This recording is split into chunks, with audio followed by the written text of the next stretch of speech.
네, 5월 2일 멤버십 라이브 파트 1 시작하도록 하겠습니다. 일단 시장에서 가장 주목도를 높였던 이슈 가운데 하나는 JP 모건이 이 퍼스트 리퍼블릭을 인수를 했다라는 소식입니다. 일단 표면적으로는 위기가 조금 정리가 되는 상황이 연출이 됐어요. 그래서 제이미 다이먼 같은 경우에는 이번 위기가 거의 다 끝났다, 뭐 이렇게 직접적으로 밝히면서 어떤 은행 시스템 위기에 대한 불안감을 완화시키는데, 이걸 좀 상쇄하는 데 있어서 직접적인 멘트를 날려주기도 했어요. 미국 재무부 같은 경우에는 은행 시스템은 여전히 건전하고 회복력이 있다. 이것도 참 정말 먹 같은 소리죠. 지금 이 상황이 난리가 나서 지금 은행 몇 개째 무너지고 있는데 뭐 시스템 건전하고 회복력 있다 이런 말 같지도 않은 소리를 지금 하고 있습니다. 어쨌든 표면적으로는 정리가 하나가 됐어요. 가장 우려가 됐던 퍼스트 리퍼블릭을 JP 모건이 인수를 하면서 표면적으로는 정리가 됐는데 뒷말을 낳고 있습니다. 지금 이 재밌죠?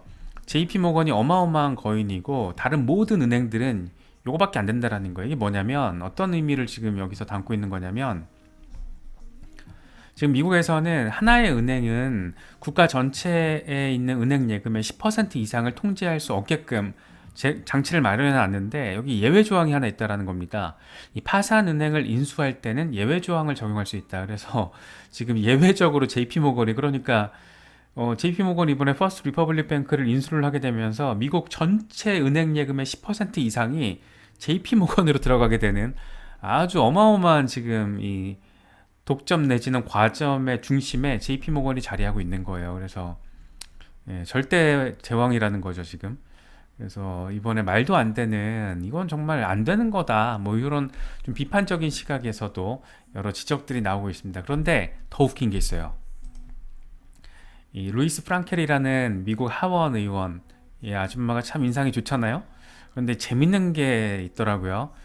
이 하원 의원이 3월에 퍼스트 리퍼블릭 주가가 80% 폭락하기 직전에 주식을 팔았다라는 겁니다. 그런데 주식을 팔자마자 JP모건 주식을 샀다라는 거예요. 그런데 이번에 JP모건이 퍼스트 리퍼블릭을 샀잖아요. 그러니까 이 양반은 분명히 내부 정보를 가지고 있는 거였다. 그게 아니고서는 이렇게 할 수가 없다. 만약에 나나 당신이 그랬다라면 우리는 감옥에 갈 거야. 그럴 정도의 사안이다.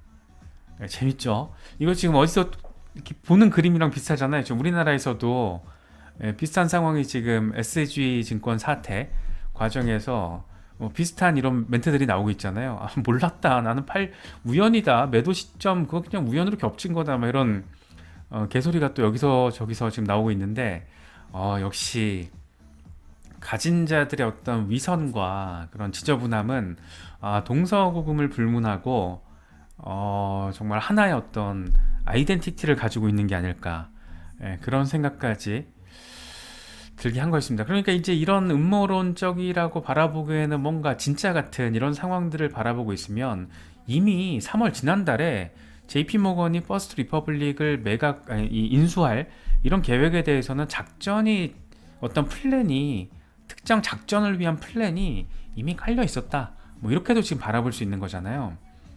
아주 정말 더러운 상황이, 그 배경이 깔려 있을 수도 있었을지 모른다, 뭐 이런 부분을 우리가 조금 의심해 볼 수 있는 그런 이야기들이 지금 미국에선 또 열심히 나오고 있습니다. 그래서 상황이 참 재미있게 흘러가고 있어요. 그래서 어쨌든 표면적으로는 퍼스트 리퍼블릭 뱅크가 인수가 되면서 이 금융 시스템 위기에 대한 우려가 덜어진 것도 사실이지만, 그 이면을 바라보면 이런 상황, 그리고 이런 희한한 짓거리들이 벌어진 상황, 이런 것들이 지금 하나둘 이야기가 나오면서 상당한 뒷말을 남기고 있다, 뭐 이런 부분들도 좀 챙기시면 좋을 것 같습니다. 또 한 가지가 지금 6월 1일에 디폴트 가능성이 있다라는 제니 델런 재무장관의 직접 멘트가 지금 나와준 거죠. 그래서 당초에 지금 한 7월 정도로 예상이 되고 있었는데, 당초 예상보다 빠른 6월 1일에 부채 한도에 도달할 수 있다. 그래서 이런 내용을 담은 서한을 의회 지도부에 지금 보냈다라고 합니다. 그러니까 디폴트 가능성에 대해서 경고를 한 거죠. 의회에서 지금 공화당 들으라고 하는 거죠.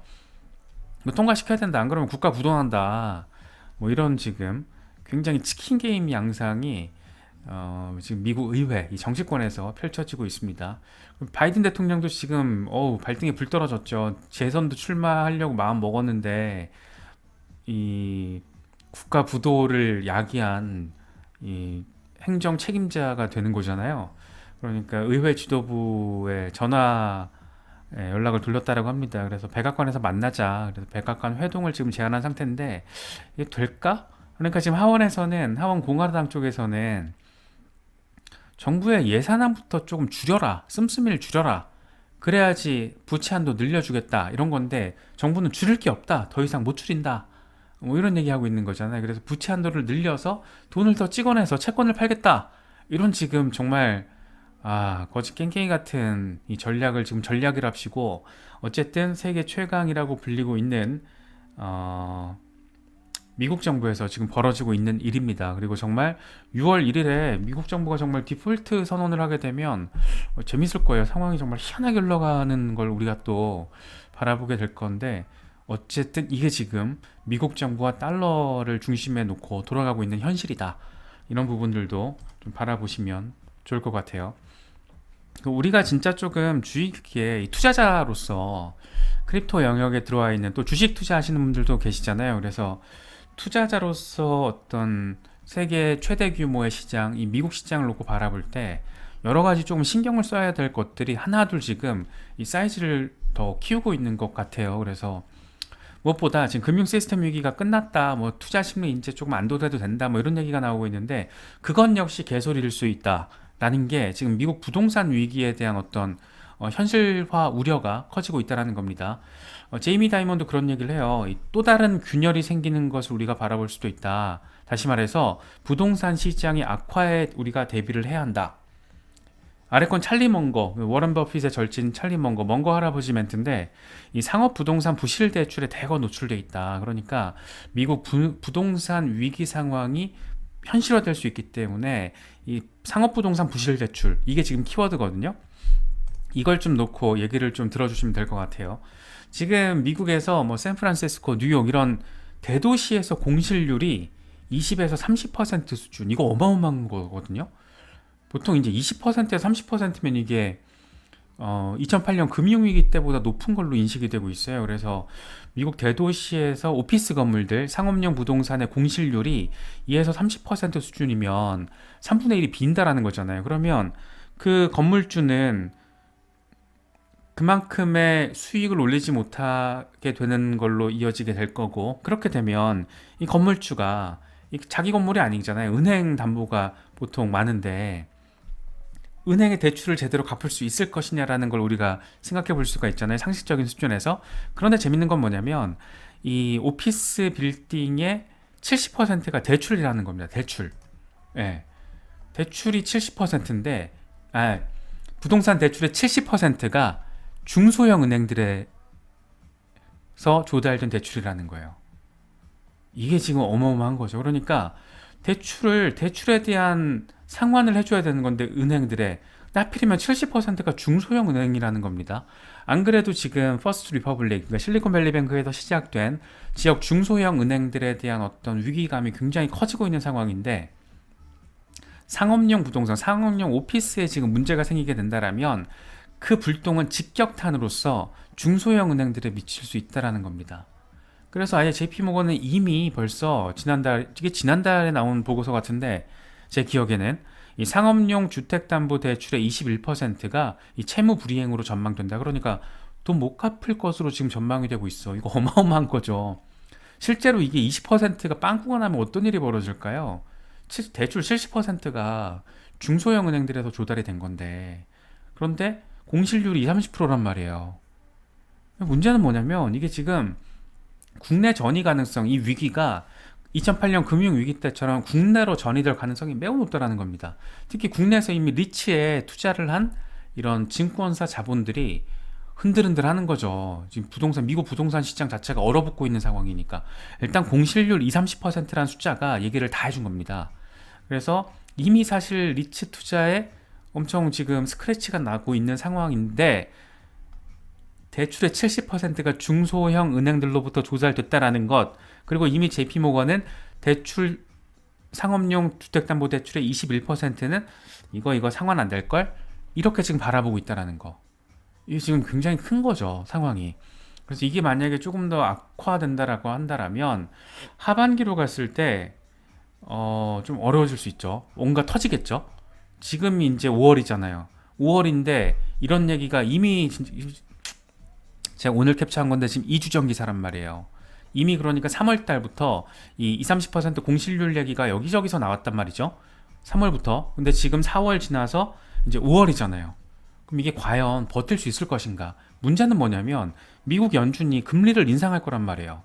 그러니까 이번 5월 FOMC에서 일단 인상할 가능성이 높죠. 그런데 그게 마지막일지 아닐지가 모른다라는 겁니다. 만약에 제롬 파월 의장이 사실 이제 인플레이션을 잡기 위한 연준의 긴축 1년 동안 넘게 지금 진행되어 왔는데 이제 조금 시장이 얼마나 약발이 먹혀 있는지 관망하면서 바라보겠다 뭐 이런 뉘앙스로 멘트를 해주면 다행인데 그게 아니고 여전히 연준의 인플레이션 타겟 레이트인 2%를 초과하는 2배 이상인 거잖아요. 지금 여전히 인플레이션이 너무 높은 상황이기 때문에 많이 떨어졌다곤 해도 여전히 연준의 목표치와 대비했을 때는 연준이 할 일이 많다, 할 일이 많이 남아있다, 이런 식의 뉘앙스를 담은 멘트를 한다라면 시장은 한 방 맞을 겁니다. 그런데 단순히 뭐 주가가 좀 빠지고 코인이 빠지고 이런 게 문제가 아니고 그 뒤에 그 금리 인상의 후폭풍, 이게 지금 어떻게 보면 대도시 공실률이 왜 생기겠어요? 고금리로 인해서 생기는 거죠.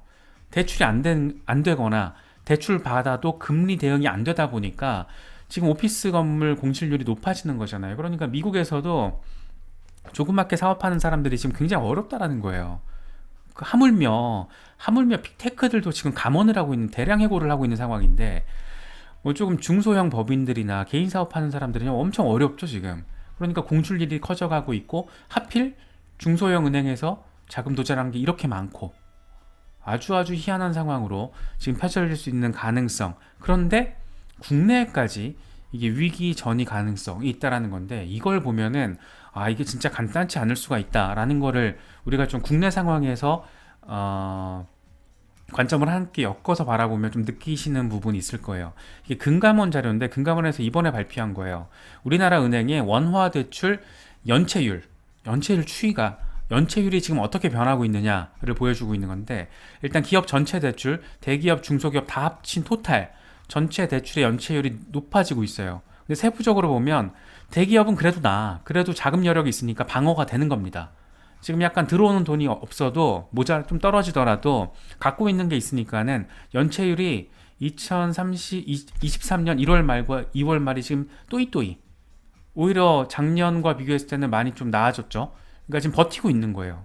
되고 있는 건데 문제는 뭐냐면 중소기업 상황, 특히 중소법인들보다 이 개인 사업자의 어떤 대출 연체율이 지금 딱 보이시죠? 엄청 가팔라요. 1년 전과 비교했을 때 2배 지금 0.2였던 게 지금 0.39. 이게 지금 간단한 상황이 아닙니다.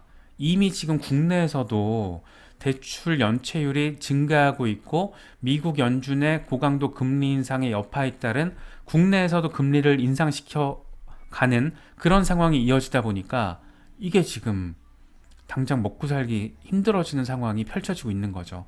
주택담보대출 기울기 보이시죠? 신용대출 마찬가지. 이런 상황이에요 지금 국내에서. 그런데 미국에서 이게 터져. 어떤 일이 벌어질까?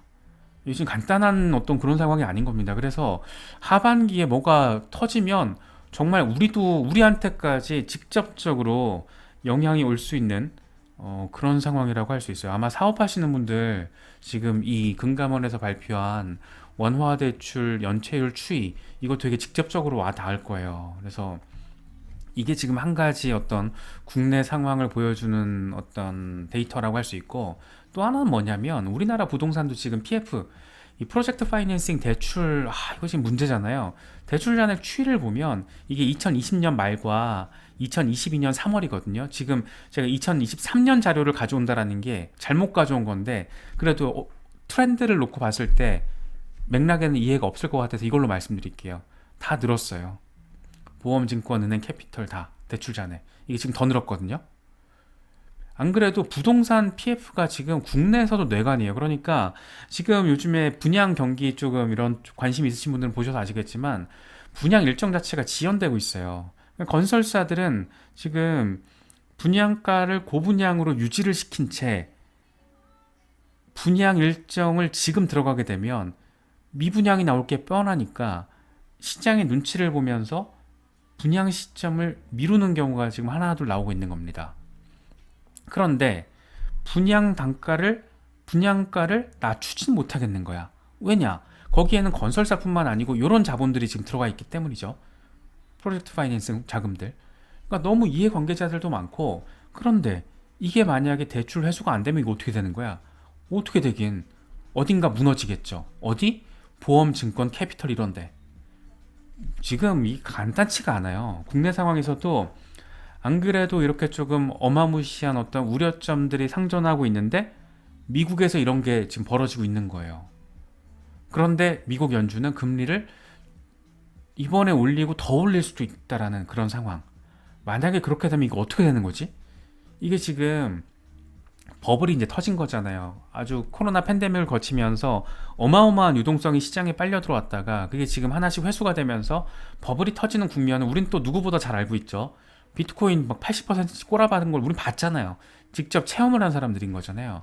그런데 지금 이제 부동산에서까지 특히 상업용 오피스 이 모찌가 크잖아요. 이게 뭐 1, 2억 이런 단위가 아닌 거잖아요. 지금 여기서 터진다.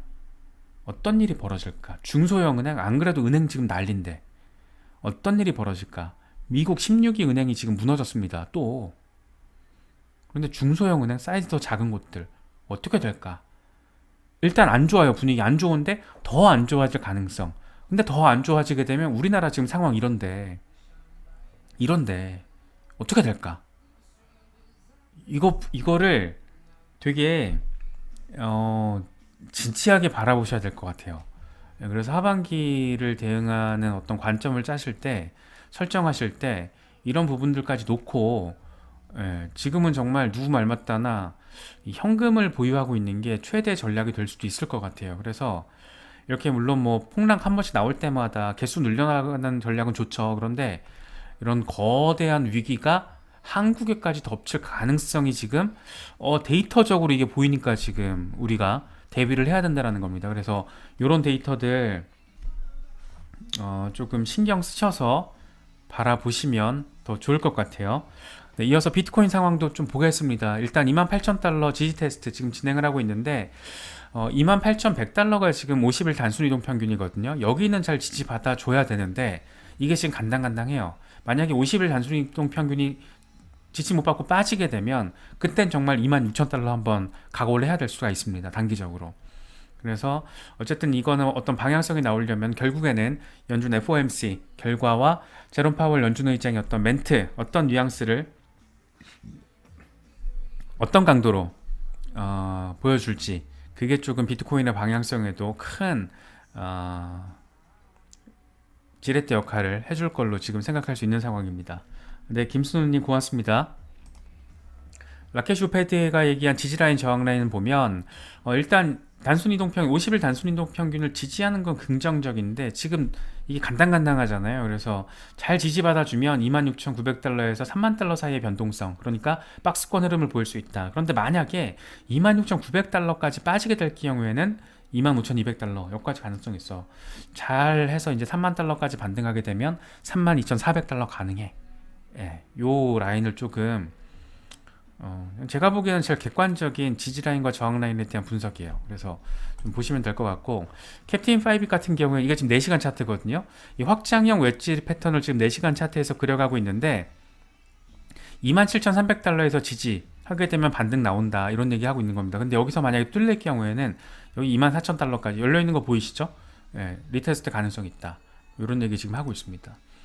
렉트 캐피탈 같은 경우에는 이 먼슬리 차트 좀 한 달 개념으로 좀 확대시켜서 지금 바라보고 있는데, 중장기 관점에서 바라봤을 때는 비트코인이 지금 자리를 잘 잡아가고 있어. 왜냐면은 이 상단 트렌드 저항 라인을 뚫어주고 한 번 뚫어주고 한 달 지지 확인했고 이번에 좀 빠지는 것 같아도 아직은 지지 잘 받아주고 있는 거거든. 그런데 두 가지 상황이 있단 말이야. 과거에도 뚫어주고 한 번 더 지지 테스트를 한 적이 있어. 이게 2015년. 그러고 나서 랠리.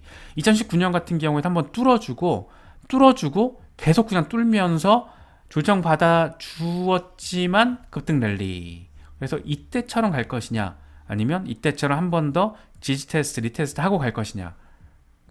요 두 가지가 가능한 건데 결과적으로는 간다. 그런데 2015년 상황의 양상을 보일지 2019년 상황의 양상을 보일지는 지켜봐야 한다. 네, 그런 부분들을 이야기하고 있습니다. 이 조시아 프랭크라는 더타이 CEO, 이 데이터 분석 플랫폼인데 좀 긍정적으로 보고 있어요. 비트코인 도미넌스가 2020년 6월 이후에 지금 뭐 최고치 접근하고 있고, 우리가 매일 살펴보고 있잖아요. 도미넌스 상황 보셔서 아실 거고, 기관의 선호도가 증가하고 있고, 은행 위기로 인해서 여전히 유동성이 낮은 건 문제지만 이건 상황에 따라서 돈이 비트코인 쪽으로 더 몰려 들어올 수 있다. 이렇게 좀 긍정적으로 바라보고 있습니다. 라울 파일 같은 경우에는 은행 사태가 장기화 조짐을 보이고 있는데, 그러니까 이 사람은 표면적으로 사라진 게 아니다 라고 바라보고 있는 거죠. 기본적으로 전제를. 장기화 조짐을 보이고 있는데, 암호화폐는 그 어떤 자산군보다 좋은 수익률 보여줄 거야. 그러면서 이제 경쟁력이 충분한 암호화폐 비트코인과 이더리움 얘기를 하고 있어요. 그러면서 하락 자산군과 달리 이 성과를 보일 거는 비트코인과 기술주밖에 없을 거야. 그래서 이 양반 되게 기술주 좀 이렇게 주목해서 이야기하는 경우가 많은데, 어쨌든 비트코인과 이더리움을 중심으로, 특히나 이제 비트코인이 기술주와 동조화 정도가 강하기 때문에 결국에는 비트코인과 기술주야, 뭐 이런 얘기 하고 있습니다. 번스타인 같은 경우에도 긍정적인 얘기를 요즘에 자주 내놓고 있어요. 그래서 은행 위기는 비트코인 채택의 촉매제가 될 거야. 그래서 비트코인이 안전 피난처가 되는 신호는 디지털 지갑을 온체인 저축 계좌로 활용하는 그런 상황이 될 거고, 은행 위기가 커질수록 비트코인에 대한 주목도가 높아질 거야. 그러니까 추가적으로 아까 말씀드렸던 어떤 부동산 이슈를 통해서, 이 상업 부동산 이슈를 통해서 추가적으로 미국의 중소형 은행들의 위기가 벌어질 때, 그때 그게 기회가 될 수 있어. 뭐 이런 얘기 지금 하고 있는 겁니다. 블룸버그 같은 경우에도 좀 긍정적으로 바라보고 있어요. 이 비트코인이 4개월 연속 상승할 경우에 다음 해에 260% 급등했다. 뭐 이런 10년 데이터를 분석해 봤더니 이런 게 나오는데, 그래서 특히 이제 비트코인 반감기가 다가오고 있어서 이 상승 추세는 탄력이 붙을 가능성이 있다. 반감기가 이제 1년도 안 남았습니다. 지금 온체인 돌아가는 거 보면 4월 20일에서 4월 말, 내년 정도로 예상되고 있기 때문에 반감기가 하반기로 접어들면서 반감기 랠리에 대한 기대감이 이제 더 커질 거고, 반감기 지나면서 내년 하반기를 바라봤을 때는 더 랠리가 나올 것을 우리가 지금 기대하고 있는 거잖아요. 그러니까 과거 데이터를 기준으로 했을 때. 그런데 올해 하반기에 이제 비트코인 반감기에 대한 기대, 그러니까 프리해빙 랠리를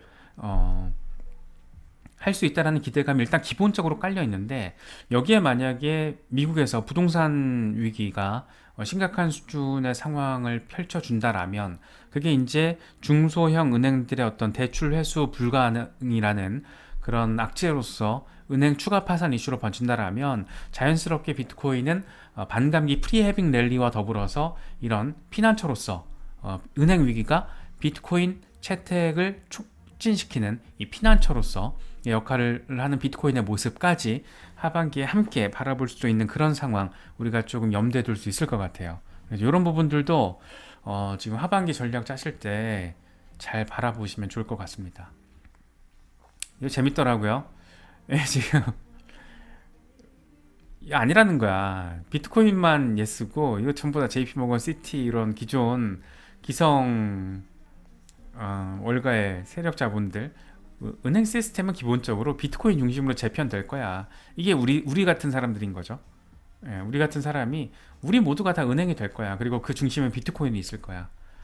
굉장히 비트코인 강세론자가 만드는 거겠죠. 재밌어가지고 가져와 봤습니다. 그래서 기성 금융 권력들 어떻게 될까? 참 판때기가 한 2025년 그리고 2030년을 분기점으로 또 어떤 상황이 펼쳐지게 될지 상당히 궁금한 지점이라고 할 수가 있습니다.